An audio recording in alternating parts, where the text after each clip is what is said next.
La savane, paysage légendaire d'Afrique.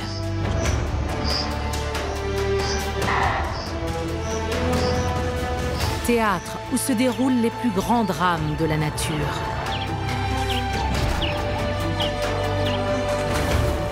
Réputée pour son top 5 des animaux sauvages, la savane est aussi le royaume des créatures moins connues.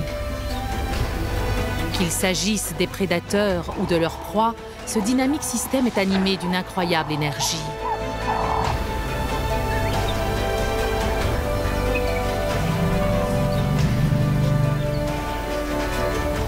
Chaque espèce a un rôle à jouer dans ce réseau unique de la vie.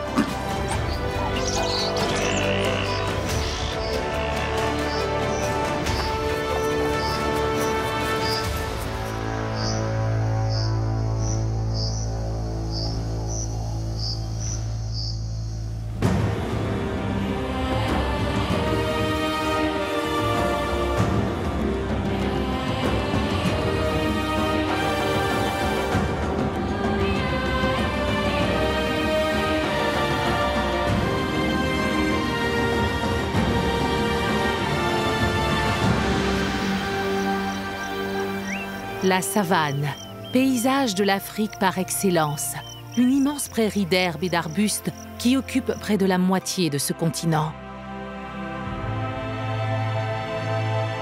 En Afrique, la savane couvre une superficie de plus de 30 millions de kilomètres carrés, traverse 27 pays et continue bien au-delà. La savane occupe aujourd'hui 20% de la surface de la planète.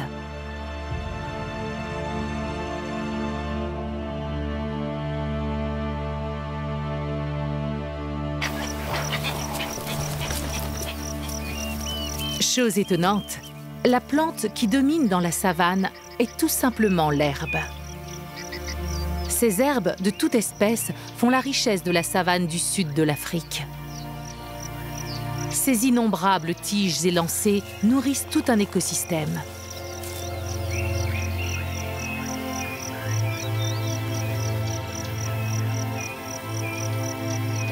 La savane est un réseau complexe de vie, couvrant tout l'éventail de la chaîne alimentaire, depuis la plante au niveau inférieur jusqu'au prédateur à son sommet.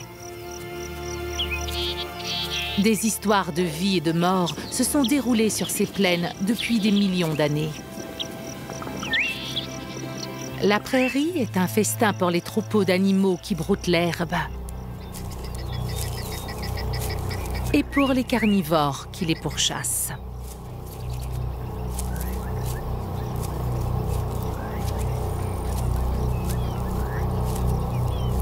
Les lions sont les grands chasseurs de la savane.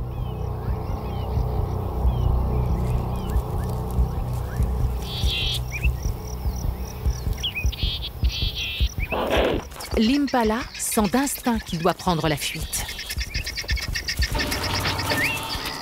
Mais les lions sont les rois de l'embuscade. Les partenaires de chasse de cette lionne la félicitent. C'est un succès partagé. La plupart des poursuites se soldent par un échec. Cette prise est une bonne nouvelle pour sa horde.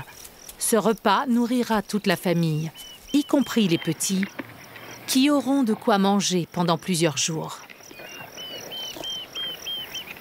C'est à travers ces drames implacables que la dynamique de la chaîne alimentaire imprime son énergie à toute la savane. Finalement, les plantes que mangent les herbivores finissent par alimenter également les carnivores.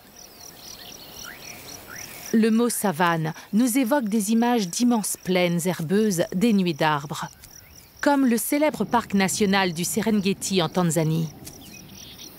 Mais cela n'illustre pas la savane.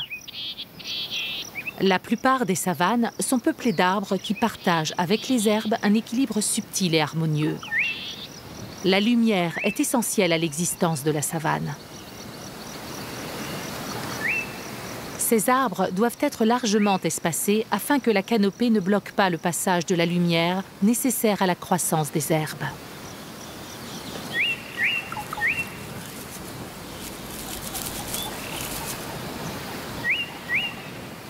D'autres ingrédients sont essentiels, des températures douces tout au long de l'année qui culminent durant la saison chaude. Et pour finir, des pluies d'été.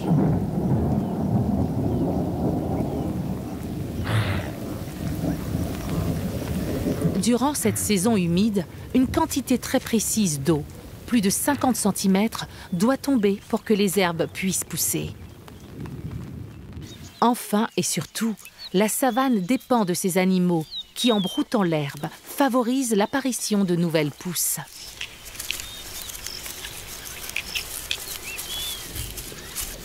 Exploiter l'énergie du soleil est la première étape dans un cycle qui, au bout du compte, nourrit toutes les bouches de cet écosystème. Mais la savane n'est pas seulement l'endroit où l'on mange. C'est aussi un refuge, un abri pour les animaux.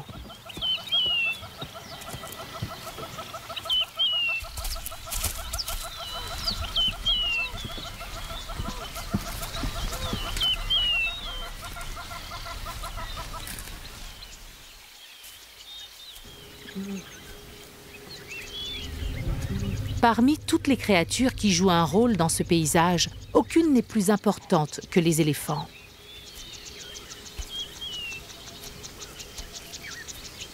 Ce sont leurs habitudes alimentaires qui maintiennent ces plaines dégagées, car sans eux, la forêt reprendrait possession de ce territoire. Les éléphants vivent en groupes stables, constitués de femelles de la même famille, sous la houlette d'une matriarche. Celle-ci a une connaissance approfondie du paysage et en particulier des meilleurs endroits pour trouver de la nourriture. Dire que les éléphants ont un appétit énorme n'a rien de surprenant. Les éléphants de la savane sont les plus gros animaux terrestres. Une femelle adulte pèse plus de 3 tonnes.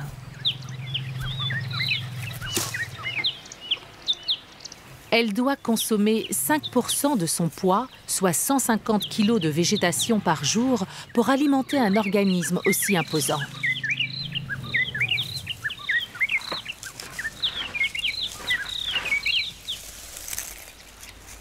Les éléphants passent jusqu'à 16 heures par jour à manger tout ce qu'ils trouvent. Des herbes, des buissons et même des arbustes tout entiers.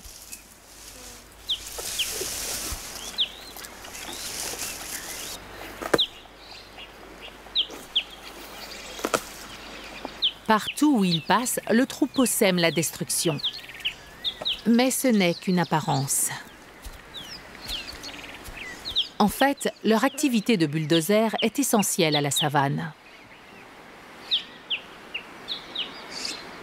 En faisant tomber un grand nombre d'arbres dans une zone, ils réduisent l'ombre de la canopée, permettant ainsi à la lumière d'atteindre le sol et donc à l'herbe de pousser. Les branches tombées sur le sol protègent également les nouvelles pousses en empêchant les brouteurs de les atteindre.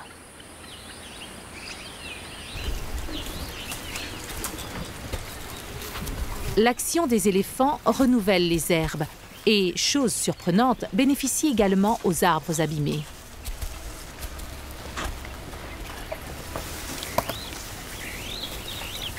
Les espèces résistantes, comme l'acacia, se sont adaptées et gèrent cet élagage brutal en germant de nouveau. L'acacia compte également sur les éléphants pour l'aider à planter ses graines. Les éléphants ont une mauvaise digestion, donc la plupart des graines qu'ils consomment passent dans leur intestin et ressortent intactes.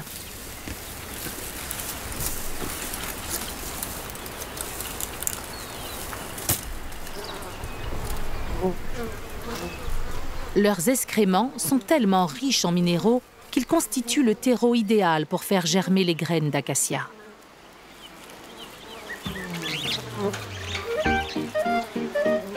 Cette substance nutritive alimente d'autres formes de vie.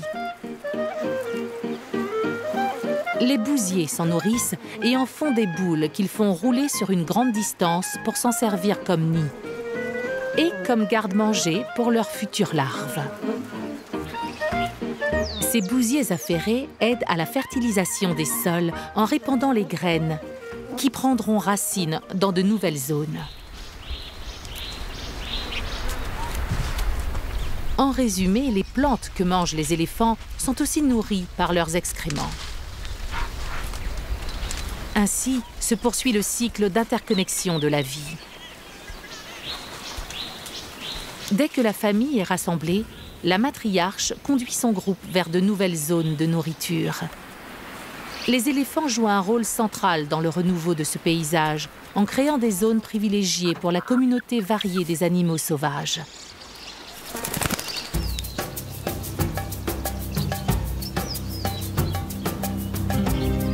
L'Afrique abrite la plus grande concentration d'antilopes au monde, et la plupart vivent dans la savane. Les gnous, qui vivent dans larges troupeaux, consomment des herbes riches en phosphore et en azote.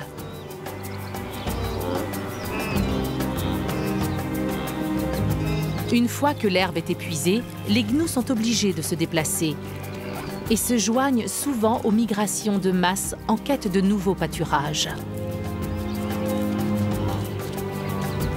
Les gnous vivent en troupeau afin de se protéger contre les prédateurs. Ils s'associent souvent avec d'autres brouteurs comme le zèbre. Chose intéressante, il y a peu de compétition pour la nourriture entre ces espèces, car leurs habitudes alimentaires sont différentes.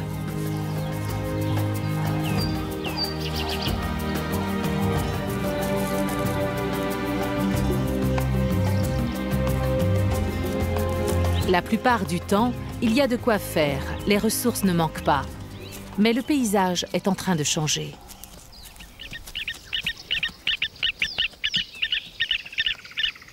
C'est la fin de la saison sèche, un moment de tension dans la savane.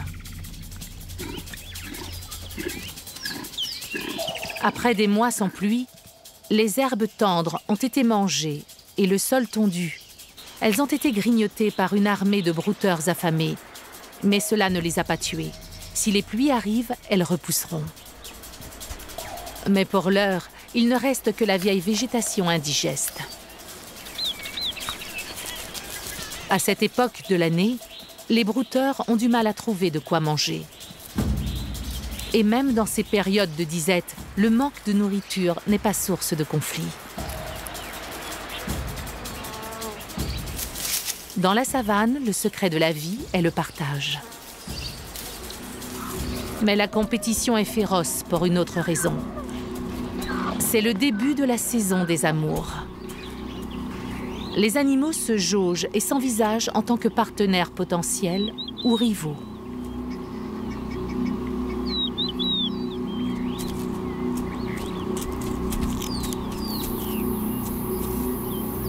Les prédateurs guettent et feront leur marché parmi les plus faibles, et les charognards viendront récupérer les restes.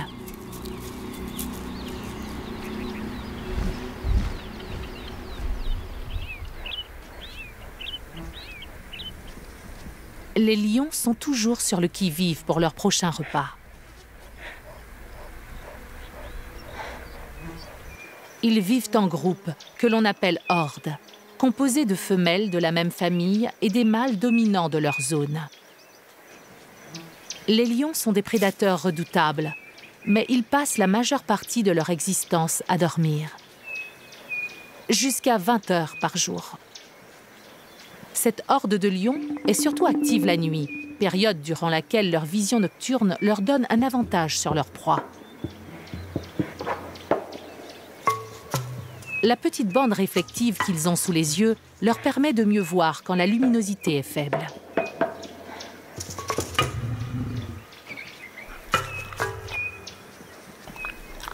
Mais pour le moment, ils en font le moins possible.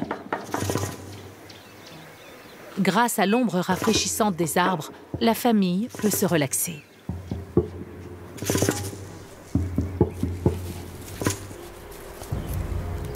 Mais leur tranquillité sera de courte durée.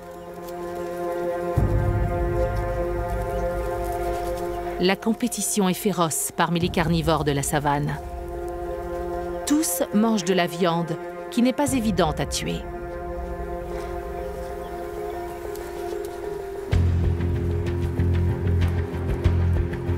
Au sein de la horde, ce sont surtout les lionnes qui chassent.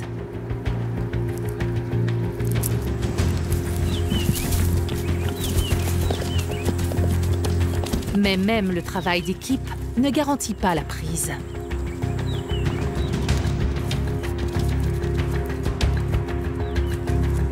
Quand la horde chasse, c'est toute la communauté de la savane qui doit rester sur le qui-vive.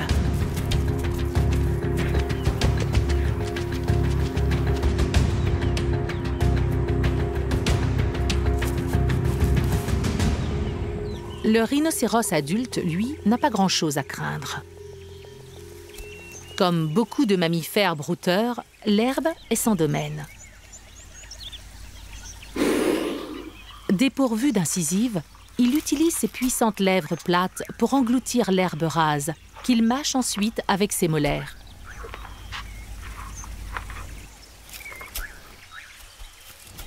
Les rhinos blancs sont les rhinos les plus massifs dans le monde. Celui-ci, par exemple, pèse 2200 kilos.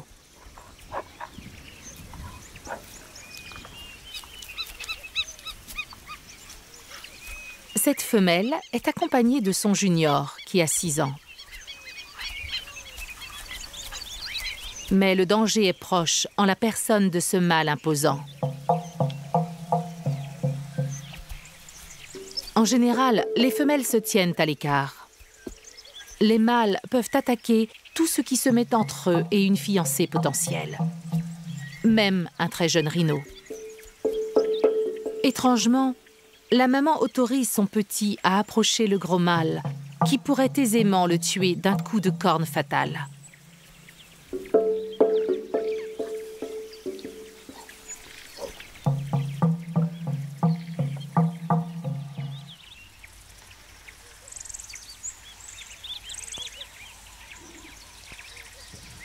Mais la réaction du mâle envers le petit effronté qui ose s'approcher est très surprenante.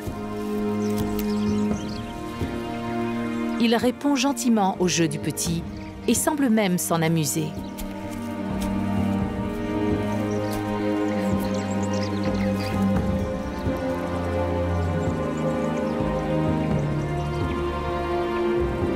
Les mâles rhinos passent la majeure partie de leur vie en solitaire, mais ils tolèrent parfois l'intrusion d'un mâle plus faible sur leur territoire.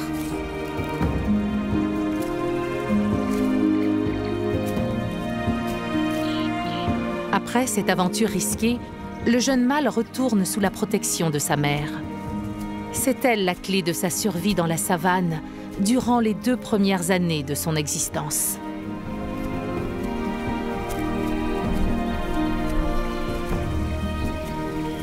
Bien qu'elle ait commencé à le sevrer, le petit va se nourrir du lait maternel pendant 1 an.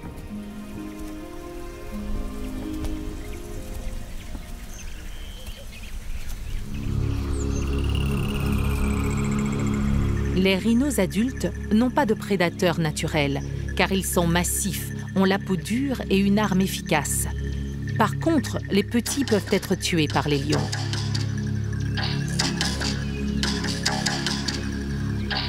Les rhinos ont la vue basse et font confiance à leur ouïe et à leur odorat prodigieux pour détecter les menaces à distance.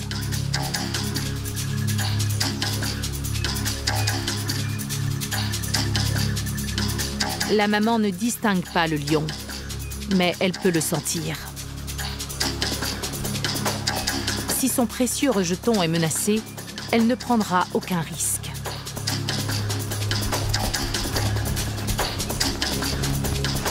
Les rhinos peuvent charger à une vitesse de 40 km/h et provoquer un choc fatal.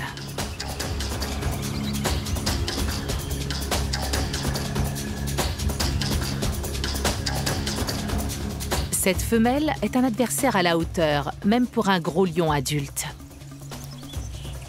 Finalement, Junior rejoint sa maman et pourra téter en toute sécurité sous la protection de celle-ci. Le buffle est l'une des proies favorites du lion.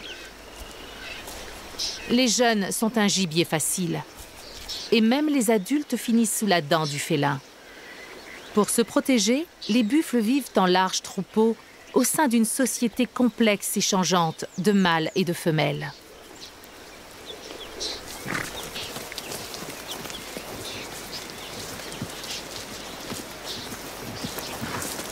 Ces troupeaux, formant un bataillon uni et fort, sont capables de repousser les attaques d'une horde de lions.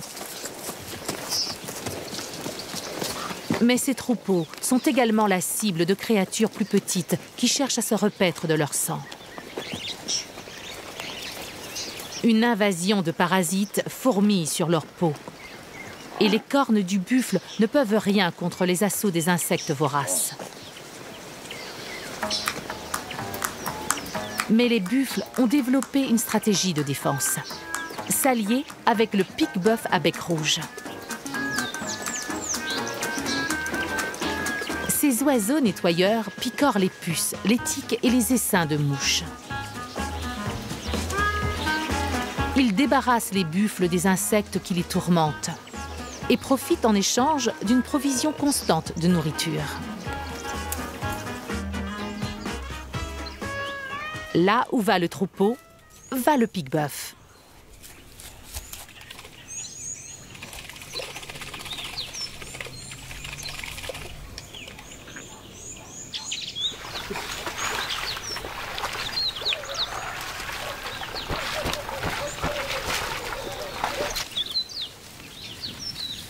La vie en communauté a ses avantages, mais aussi ses inconvénients. Pour le buffle, un troupeau, c'est beaucoup de bouches à nourrir. Ce qui empêche d'être trop exigeant quant au menu. L'aliment de base est l'herbe de la savane. Mais il y a aussi les délicieux plats du jour. La taille du buffle lui permet d'atteindre les hauteurs des buissons.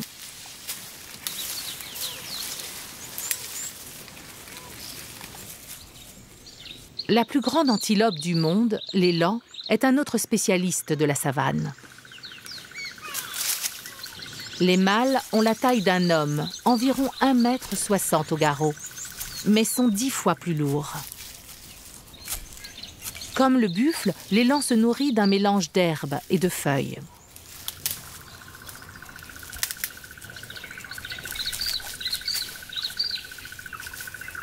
Il module son menu en fonction de ce qui est disponible.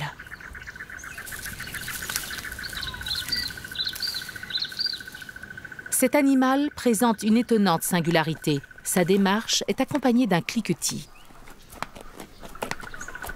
Ce cliquetis illustre la position dominante.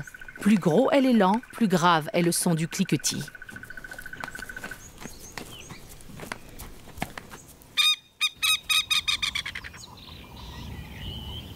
Voici une autre antilope de la savane. Plus petite et discrète, peut-être la plus élégante de toutes, le koudou. Animal craintif, on l'aperçoit rarement à découvert.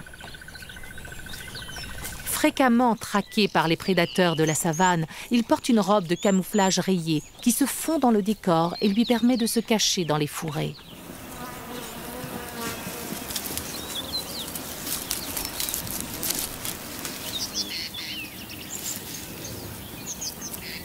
Comme tous les ruminants, il lui faut mâcher son herbe. Chaque bouchée est mâchée, avalée, régurgitée et mâchée à nouveau.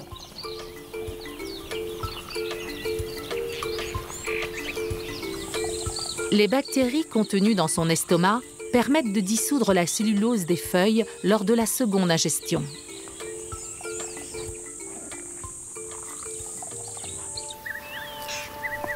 Comme le koudou dans son abri de feuillage, tous les animaux de la savane doivent leur existence à la variété des habitats que recèle cet extraordinaire paysage. La savane est l'un des macro-écosystèmes les plus riches du monde. Elle présente une infinie variété de plantes, dans certaines zones, plus de 5000 espèces. Parmi les plantes de la savane qui honorent le paysage, on trouve le robuste acacia.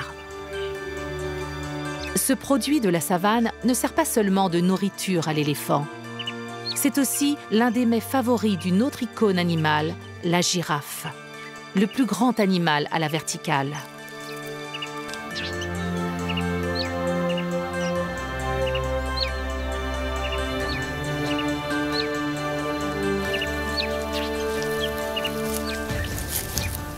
Sa hauteur extrême lui permet de grignoter le sommet des arbres.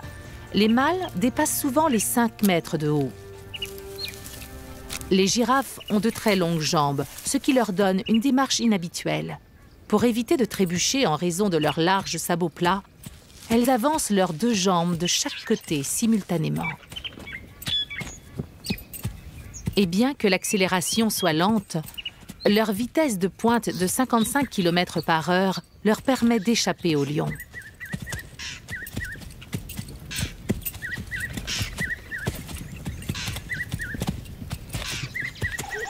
Leur stature les protège des prédateurs, mais leur permet aussi d'accéder aux plus tendres pousses de la canopée.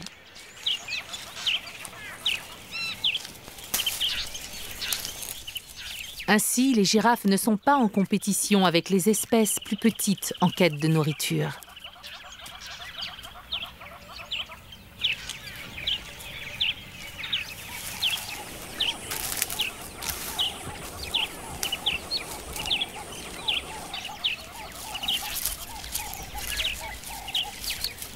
Leur cou n'est pas leur seul avantage.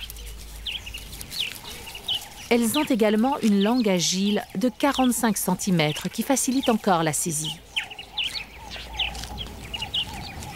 Les épines, défenses habituelles des acacias, ne les découragent pas. Mais ces arbres ne sont pas entièrement à la merci des girafes. En fait, l'acacia se défend de façon surprenante.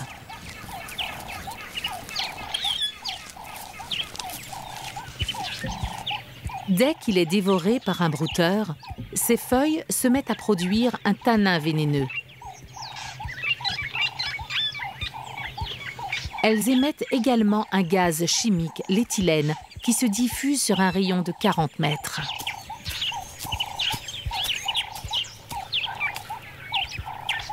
Étrangement, les scientifiques ont découvert que l'acacia avait un coup d'avance sur la girafe. Le gaz toxique diffusé par un arbre blessé est détecté par ses voisins qui activent rapidement leur propre défense chimique. En quelques minutes, tous les arbres de la zone sont devenus toxiques. C'est un système d'alarme exceptionnel servant à protéger les plantes des animaux affamés. Mais les poisons végétaux ne suffisent pas à décourager le plus vorace de tous les herbivores. La matriarche et sa famille s'attaquent à un autre bosquet d'arbres. Les éléphants tolèrent une haute dose de tanin dans leur nourriture, ainsi que du latex et même du cyanure d'hydrogène. Cela leur est possible parce qu'ils varient leur menu selon les saisons, passant d'une herbe à l'autre après les pluies. Chaque animal a trouvé sa place dans la chaîne alimentaire de la savane. C'est le système de recyclage de la nature, dans lequel chaque destruction fait naître une nouvelle vie.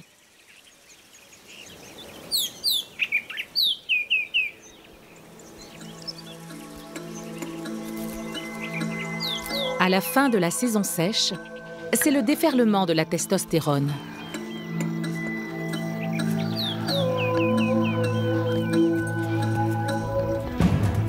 En préparation des accouplements à venir, les gnous se créent leur territoire dans le paysage environnant.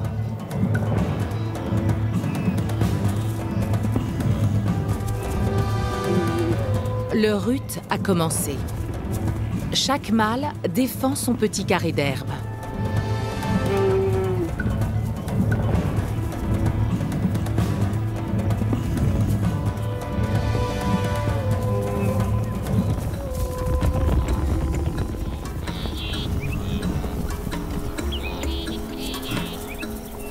S'il peut sécuriser son territoire et garder ses femelles, il aura une chance de s'accoupler.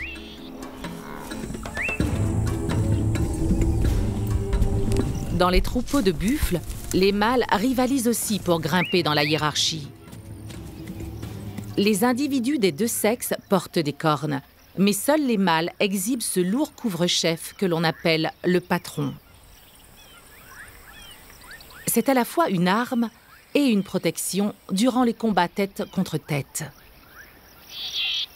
Un mâle peut attendre 8 ans avant de trouver une femelle pour la reproduction. Les zèbres étalons sont très excités eux aussi. Un mâle ne peut garder son harem de femelles que s'il sort victorieux de la compétition.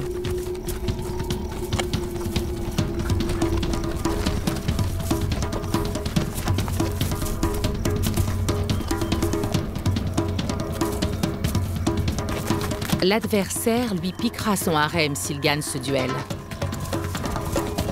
Avec un tel enjeu, l'étalon ne peut pas refuser l'affrontement.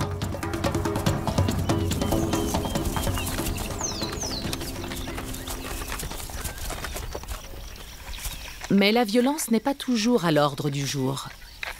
Malgré leurs cornes aiguisées et de belle taille, les élans sont des créatures pacifiques. La position dominante des mâles ne dépend pas d'un combat, mais d'un ordre hiérarchique très strict. Ce sont des caractéristiques subtiles, comme la taille du fanon, cette peau épaisse qui pend sous le menton, ou la taille des cornes qui ouvriront l'accès aux femelles.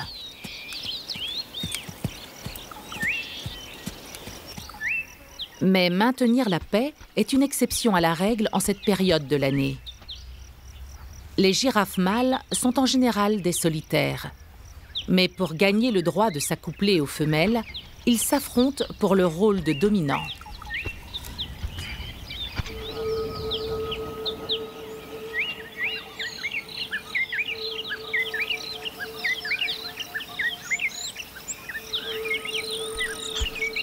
La seule façon de désigner le plus fort est un duel de coups.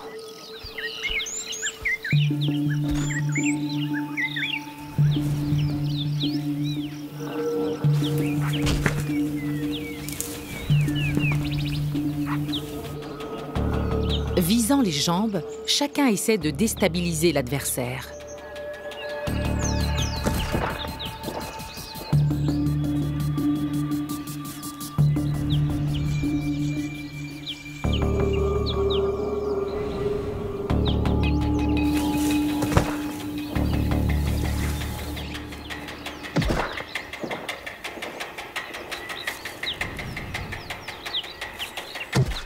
La tête d'un mâle est une boule de démolition de 30 kg au bout d'un long coup fort et flexible.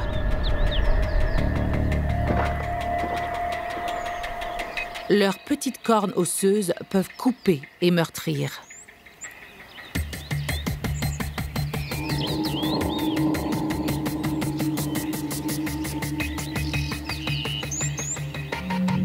Les combats de girafes peuvent durer une demi-heure et provoquer des blessures importantes. Il y a parfois des fractures de mâchoire et de cou. Mais les combats sont rarement mortels. Cette fois-ci, le vainqueur est évident.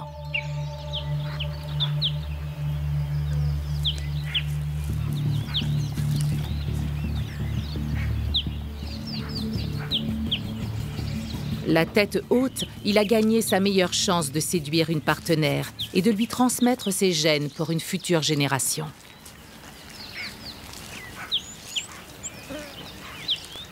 Séduire une femelle est son prochain défi.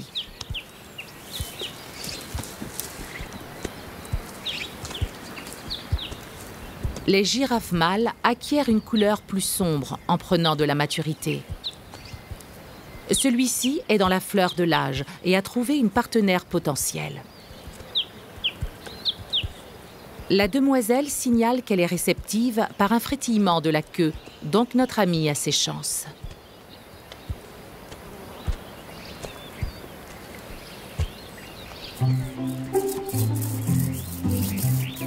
Ce n'est pas par hasard si la communauté de la savane se reproduit à la même période.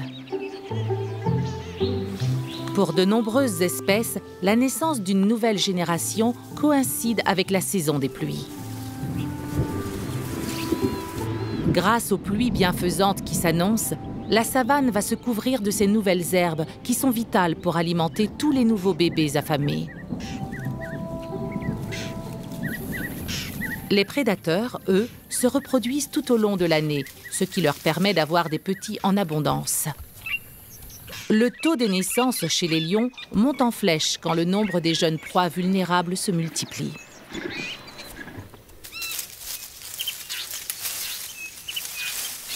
Ce mâle dominant a déjà gagné son droit à la reproduction auprès d'une horde de femelles grâce à ses batailles victorieuses contre d'autres mâles. Il tient la concurrence à l'écart en marquant le territoire de son odeur.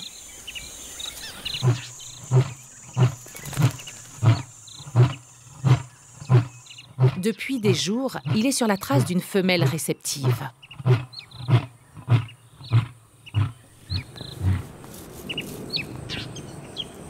Ces deux-là se sont isolés du reste de la horde depuis 48 heures. Et ils s'accouplent régulièrement tous les quarts d'heure.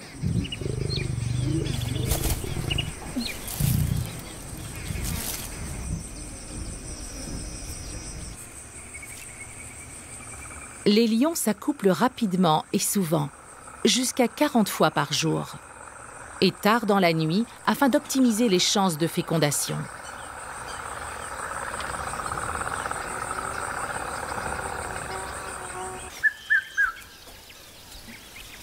Et puis, la femelle retourne vers la horde.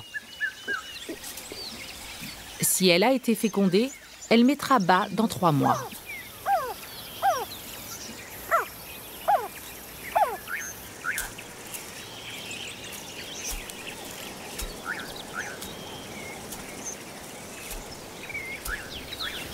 Beaucoup de lionnes ont déjà des petits. Nourrir toutes ces bouches affamées donne soif.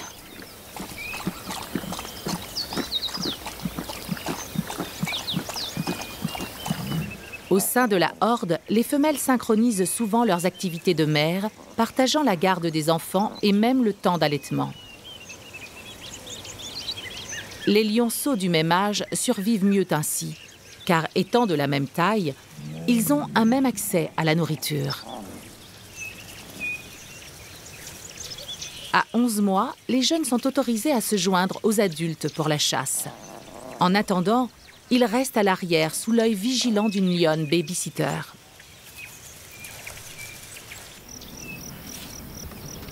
La saison des amours épuise l'énergie de toutes les espèces.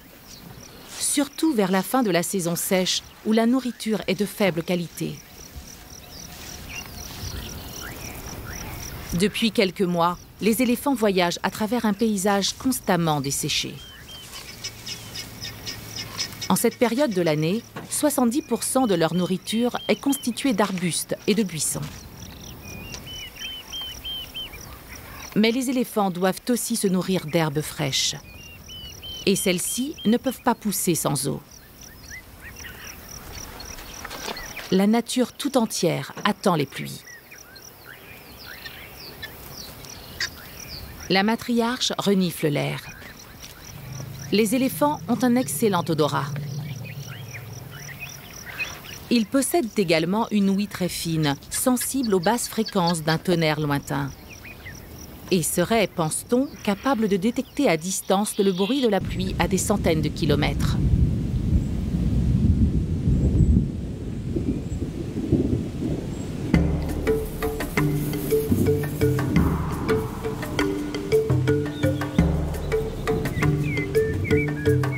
La pluie, ingrédient essentiel au renouveau de la savane.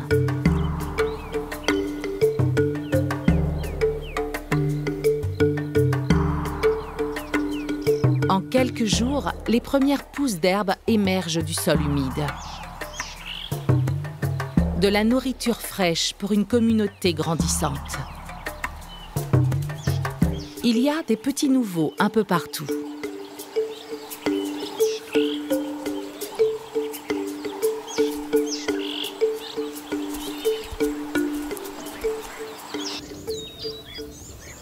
Au loin, dans la plaine, les antilopes d'Amalisque à front blanc donnent naissance à leurs bébés. Depuis le ciel, l'aigle de Véro a repéré cette activité. Une antilope adulte est trop grosse pour être capturée par les rapaces, mais les nouveau-nés sont vulnérables.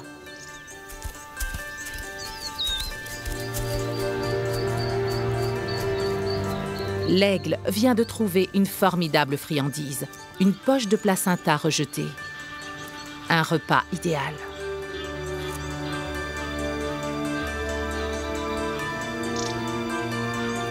Les aigles de Véro sont en couple pour la vie et Madame a également faim. Ces rapaces sont d'excellents chasseurs, mais savent jouer les charognards quand il le faut. Ils deviennent ainsi un lien vital dans la chaîne alimentaire de la savane, en recyclant à leur tour des substances nutritives dans le système.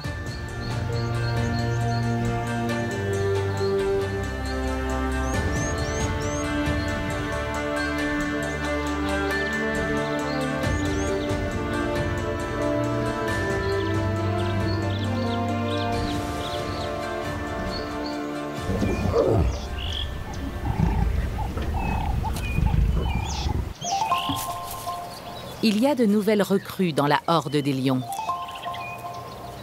L'une des femelles est revenue avec ses lionceaux de 6 semaines. Après avoir été isolés avec maman dans la tanière où ils sont nés, ils sont prêts à rejoindre leur plus grande famille.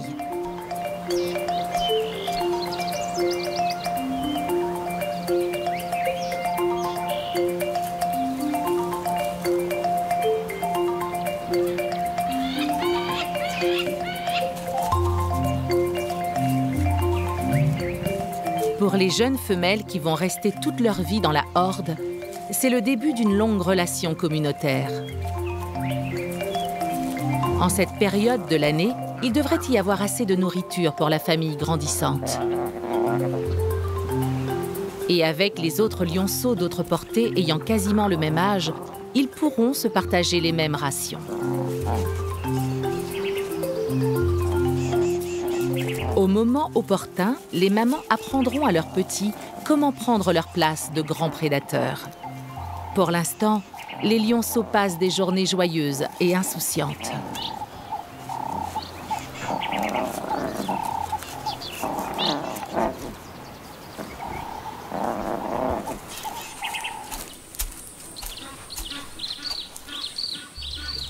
La saison des pluies a déversé de l'eau en quantité et les points d'eau sont à leur plus haut niveau.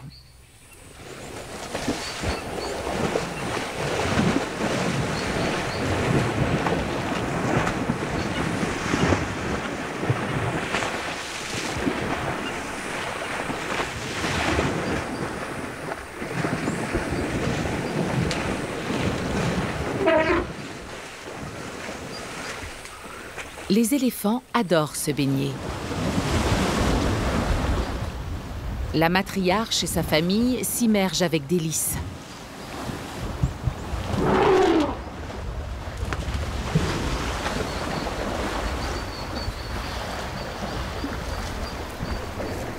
Les éléphants savent trouver de l'eau potable, même pendant la sécheresse. Mais il est rare de trouver un trou d'eau assez profond pour s'y baigner.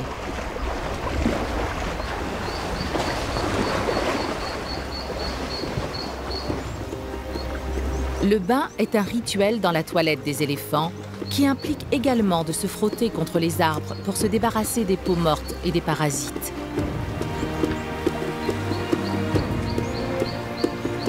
La famille tout entière se livre à ce rituel.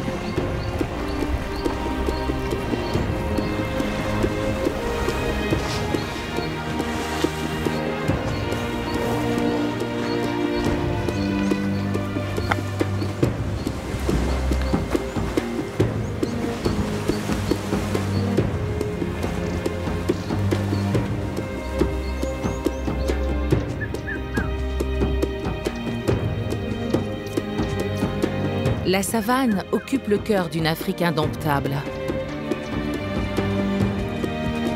où les destinées des animaux et des plantes s'entremêlent dans un cycle éternel qui apporte le renouveau et la croissance.